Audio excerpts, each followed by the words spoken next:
Outside Lands 2016 shows how festival has evolved. It was classic San Francisco. A thick fog enveloped Golden Gate Park as the 2016 edition of the Outside Lands Festival kicked off Friday.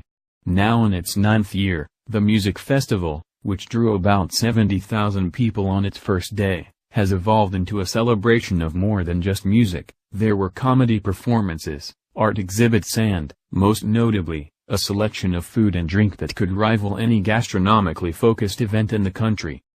The almost 40 performances during the first day included musicians Grimes and Mike Snow, comedians John Mulaney and Beth Stelling, and, on the Gastro Magic stage, a frozen treat tribute to the late artist Prince in collaboration with San Francisco ice cream maker Humphrey Slocum.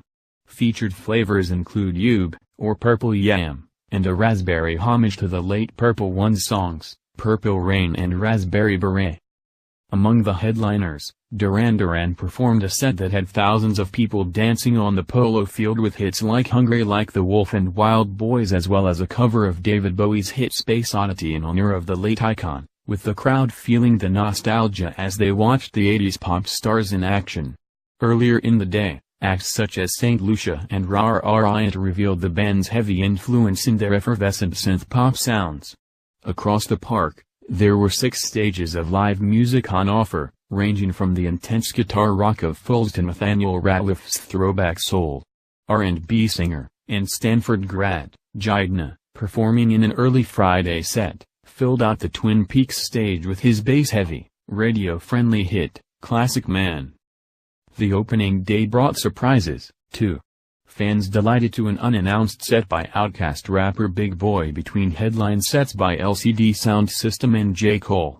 Big Boy returns to Outside Lands on Saturday with Big Grams, his signed project with trip-hop duo Fantagram.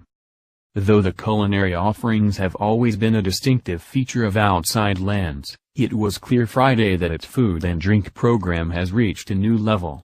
Wine Lands, a perennial highlight, this year includes not only boutique California producers like Preston, Rhyme and AP Van, but also larger brands like George's Double AF and The Prisoner. A mini golf course in the festival includes a wine pairing with each hole.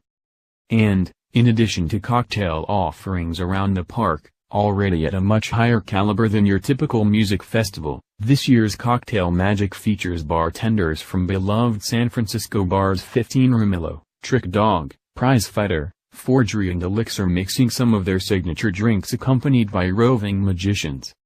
For the first time, Trestle, the North Beach fine dining restaurant, hosted Feast in the Forest, a 4-course meal that included dishes like saffron risotto and braised beef short rib.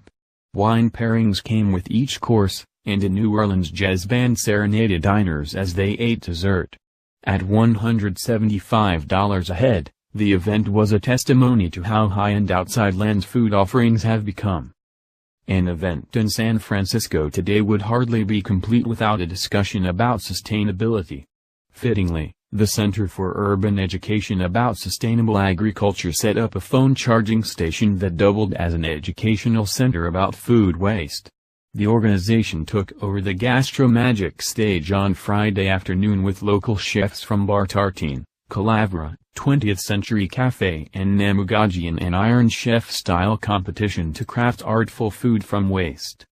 But the day was not without its glitches. A new payment system that required attendees to load their wristbands with money, via credit card top-up stations, malfunctioned at various points during the day, creating longer lines at vendor stands and confusion among guests who had planned to pay for amenities with cash. Tomorrow is a new day, and the 2016 Outside Lands is just getting started.